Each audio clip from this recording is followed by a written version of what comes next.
جی بالکل خان صاحب، جو وفاقی وزارت قانون کے ذمہ داران ہیں وہ یہ دعویٰ کرتے ہیں کہ ان کی جانب سے ایک جو مسودہ تیار کیا گیا ہے جسے رویت حلال کمیٹی ایکٹ 2020 کا نام دیا گیا ہے، اور یہ تیار کر کے جو لا ڈویژن ہے وزارت قانون ان کو بھجوا دیا گیا ہے، اور وہ اس کو قانونی نقطہ نظر سے دیکھ رہے ہیں۔ اگر کہیں پر کوئی غلطی ہے، کوئی شک کسی سے مماثلت رکھتی ہے تو اس کو بہتر بنایا جائے گا۔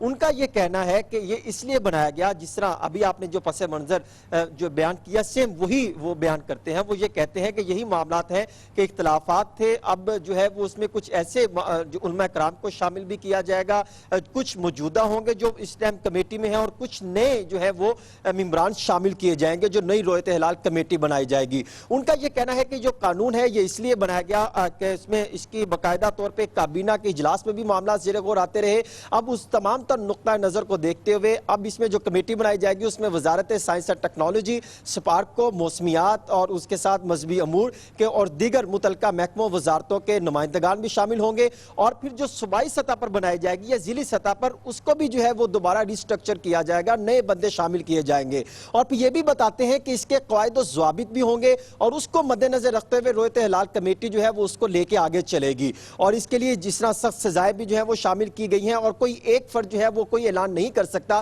جس طرح پہلے اگر پشاور میں یا کہیں سے اعلان کر دیا جاتا تھا، اب اگر کوئی کرے گا اس مسودے کی منظوری کے بعد، کیونکہ ابھی کابینہ میں جائے گا، پھر وہاں سے اسمبلی سے پاس ہونے کے بعد اس پر عمل درآمد شروع ہو جائے گا۔ ان کا یہ کہنا ہے کہ اگر کوئی غلط، یہ بھی طے کر لیا گیا ہے کہ اب مفتی منیب الرحمان جو 2001 سے چیئرمین ہیں رویت حلال کمیٹی کے، اب ان کی جگہ نیا چیئرمین لائے جائے، اور دوسرے اراکین بھی جو طویل عرصے سے رویت حلال کمیٹی کے اراکین ہیں ان میں بھی تبدیلی کی جائے تاکہ نئی شخصیات کو موقع مل سکے۔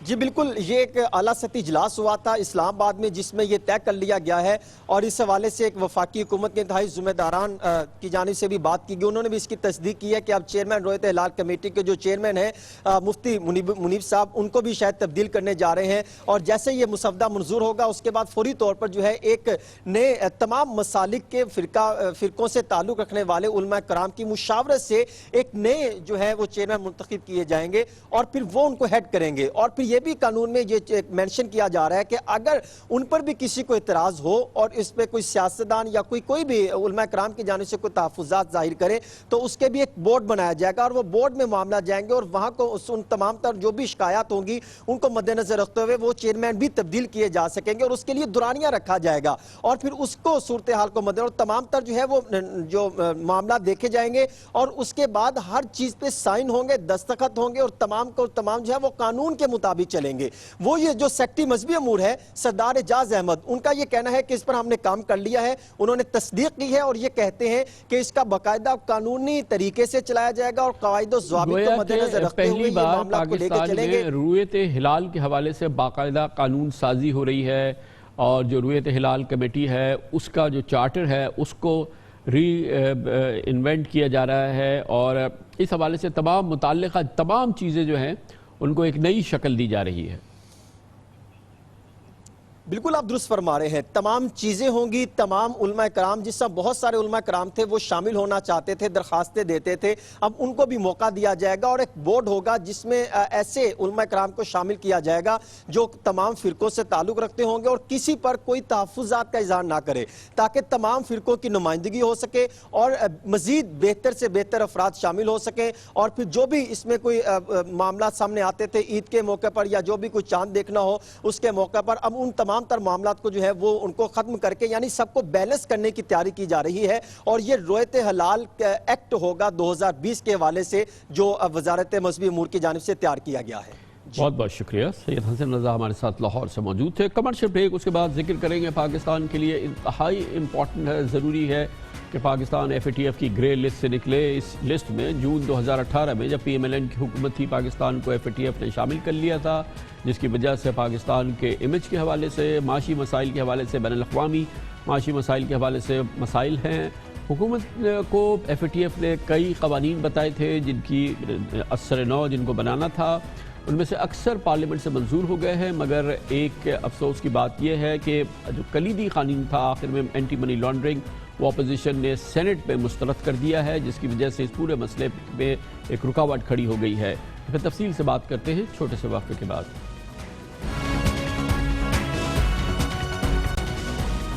پاکستان کے بین الاقوامی امیج اور پاکستان کے بین الاقوامی معیشت کے حوالے سے مسائل میں سنگ میل بہت اہم مسئلہ یہ ہے کہ منی لانڈرنگ اور ٹیرر فائنینسنگ کی روک تھام کے متعدد اقدامات کے باوجود پاکستان ابھی تک ایف اے ٹی ایف کی گرے لسٹ کا اس کا اسٹیٹس برقرار ہے. اب بھی ایف اے ٹی ایف کی مکمل تسلی ہونا باقی ہے، لیکن پاکستان مسلم لیگ نون اور پیپلز پارٹی کی سربراہی میں اپوزیشن نے منی لانڈرنگ سے متعلق ایف اے ٹی ایف کی مطلوبہ آخری قانون سازی آخر میں روک دی ہے. اس حوالے سے متعدد قوانین منظور بھی ہو چکے ہیں. اب یہ ایک آخری قانون اور جو بعض لوگوں کے نزدیک بہت امپورٹنٹ قانون تھا اس پہ رکاوٹ ڈال دی ہے اپوزیشن نے.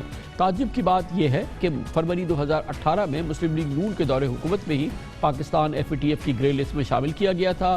اب اگر ایف اے ٹی ایف کی شرائط پوری نہیں ہوتی تو 2 ماہ بعد 18 سے 23 اکتوبر تک پیرس کے اجلاس میں پاکستان کے لیے مسائل ہوں گے، اور جو اس کو امید ہے کہ وہ گرے لسٹ سے نکل جائے گا اس میں شاید مسئلہ پیدا ہو جائے. اور بعض لوگ کہتے ہیں کہ کہیں ایسا نہ ہو کہ پاکستان کو بلیک لسٹ میں شامل کر دیا جائے. یہ اس حوالے سے تب بہت سارے قوانین بن چکے ہیں، کلیدی اقدامات لیے جا چکے ہیں، لیکن کل سینٹ کے اجلاس میں جب سینیٹر بابر امان نے قومی اسمبلی سے منظور شدہ اینٹی منی لانڈرنگ بل پیش کیا سینٹ میں، تو حکومت اور اپوزیشن میں شدید گرما گرمی ہوئی. اور پرسوں قومی اسمبلی میں اپوزیشن نے منی لانڈرنگ بل میں بلا وارنٹ گرفتاری کے اختیارات اور نیب کے دائرہ کار پر اعتراضات اٹھائے تھے اور کہا تھا کہ اس کے سیاسی مقاصد ہیں، جبکہ وفاقی وزیر قانون بیرسٹر فروغ نسیم نے ان کے جوابات دیے تھے. اپوزیشن کا موقف اور حکومت کا موقف ہے، آپ سن لیجئے تاکہ آپ بھی کچھ اندازہ لگا سکیں کیا واقعی اس معاملے پہ سیاست ہو رہی ہے. نیب کو پروسیکیوشن کے لیے کیا دیا گیا؟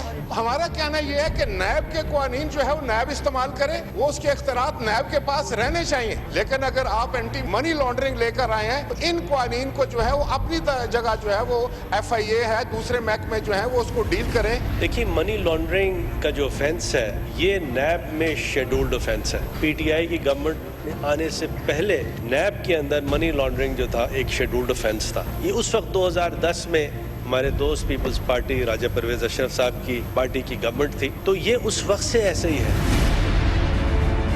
نیب میں جو ہے ملزم کو یہ ثابت کرنا پڑتا ہے کہ اس نے جرم نہیں کیا. اگر آپ عاملہ کے بیچ میں جہاں پہ انویسٹیگیٹنگ اور پروسیکیوٹنگ ایجنسی ہے وہاں پہ نیب ڈالیں گے تو برڈن آف پروف جو نیب کا ہے وہ برڈن آف پروف سارے کا سارا وہی ہو جائے گا عاملہ کے لیے جو نیب کا ہے. جو برڈن آف پروف کا پروویژن نیب لا میں ہے وہ یہاں نہیں آتا. یہ آپ کا جو لیگل تھیوری ہے وہ ود ڈیو ریسپیکٹ درست نہیں ہے. تو اگر آپ کا یہ ریزن ہے نیب کو یہاں سے ہٹانے کا تو وہ بنیادی طور پہ ریزن درست نہیں ہے، کیونکہ برڈن آف پروف عاملہ کا الگ ہے اور نیب کا الگ ہے. کل سینٹ سے اس بل کے مسترد ہونے پہ وزیراعظم عمران خان نے اپنے موقف کو دہرایا اور انہوں نے اپنی ٹویٹس میں کہا کہ اپوزیشن سینٹ میں ایف اے ٹی ایف سے متعلق 2 اہم قوانین کی اپوزیشن نے قوانین کی منظوری کو رکوایا ہے.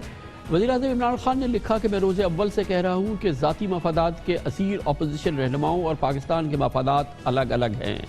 انہوں نے اپنی ٹویٹ میں یہ بھی لکھا کہ واضح کر دوں کہ کچھ بھی ہو جائے میری حکومت این آر او نہیں دے گی. انہوں نے کہا کہ این آر او کے حصول کے لیے نیب کو کمزور کرنے کے ساتھ ساتھ معیشت کی تباہی اور پاکستان کو ایف اے ٹی ایف کی بلیک لسٹ میں شامل کرنا چاہتے ہیں. ان کے بقول یہ اپوزیشن کا مقصد ہے اور مسلسل پی ٹی آئی کا، وزیر اعظم کا، وزراء کا کہنا یہ ہے کہ ایف اے ٹی ایف کے حوالے سے جو مطلوبہ قانون سازی پاکستان نے کرنی ہے اس کو استعمال کر رہی ہے اپوزیشن اپنے کیسز کو، جو نیب کے کرپشن کے کیسز ہیں ان کو سبورٹ کرنے کے لیے. پیپلز پارٹی کے بلاول بھٹو زرداری اور جناب شاہد خاقان عباسی پاکستان مسلم لیگ نون کا کہنا ہے کہ حکومت ایف اے ٹی ایف کی آڑ میں خوفناک قانون پاس کر رہی ہے اور اس کا مقصد یہ ہے کہ اپوزیشن کو دبایا جائے. یہ حکومت اگر سمجھتی ہے کہ ہمیں فاطف کا نام لے کے اس حکومت کو اس قسم کے اختیارات دے کہ وہ پاکستان کے شہری کو 6 مہینے کے لیے کسی ایک بیوروکریٹ کے کہنے پہ ایک مسنگ پرسن بنا سکتے ہیں تو میں کبھی یہ اجازت نہیں دے سکتا اور نہ ہی فاطف آپ سے یہ مطالبہ کر رہا. اس بل میں اختیار دیا جا رہا تھا کہ آپ کسی پاکستانی شہری کو 90 دن کے لیے لاپتہ کر دیں. یہ اٹھانے والا بل تھا. 90 دن اور رکھ لیں، کسی عدالت میں نہیں جا سکتا، اس کو کہیں مرضی رکھیں، یہ آپ کی مرضی ہے. یہ بل ٹیکنیکلی بھی غلط ہے، اس کے الفاظ بھی غلط ہیں. یقیناً یہ اپوزیشن کا موقف ہے، لیکن جو حکومت کا موقف ہے اس حوالے سے وہ بھی واضح ہے اور اس کی مزید صراحت سے تشریح کی ہے